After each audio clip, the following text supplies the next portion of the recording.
How many times have you passed by without stopping because it was not your problem? Brandon Turnbow was riding his motorcycle down the highway looking for a place to meet his father.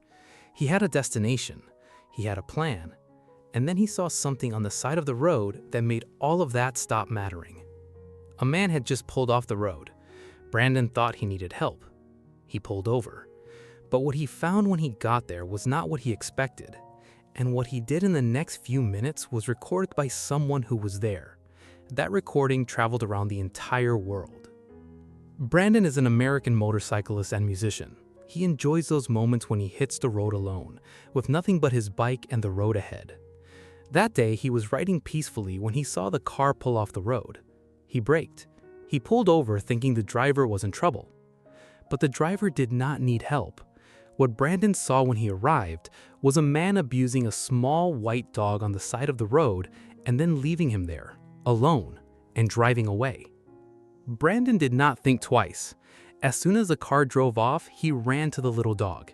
He checked him to make sure he was okay.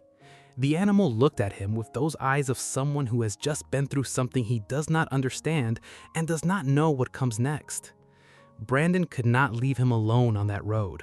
He picked him up, put him on his motorcycle, and named him right then and there, Mr. Davidson.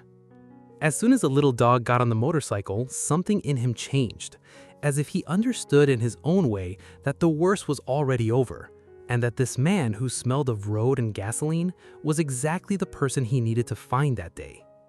Their first stop was to visit Brandon's father, who was completely surprised to see his son arrive with such unexpected company.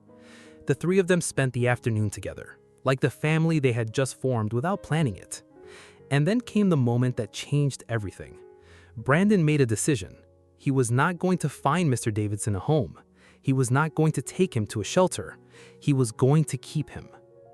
The journey to Mr. Davidson's new home was more than 70 kilometers on the motorcycle. 70 kilometers from the side of a road where someone had left him to a house where someone was waiting for him. When they arrived, Brandon said it with a simplicity that sums everything up. "Looks like my co-pilot has found his peace. His belly is full, and he found the pillow." Mr. Davidson now sleeps in a soft bed, eats well, and accompanies Brandon on the road as the most faithful co-pilot a motorcyclist could ever have. At the beginning of the story, Brandon was riding alone down the highway with a clear destination and a defined plan.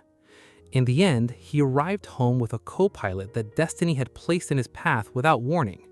And sometimes that is exactly how life works.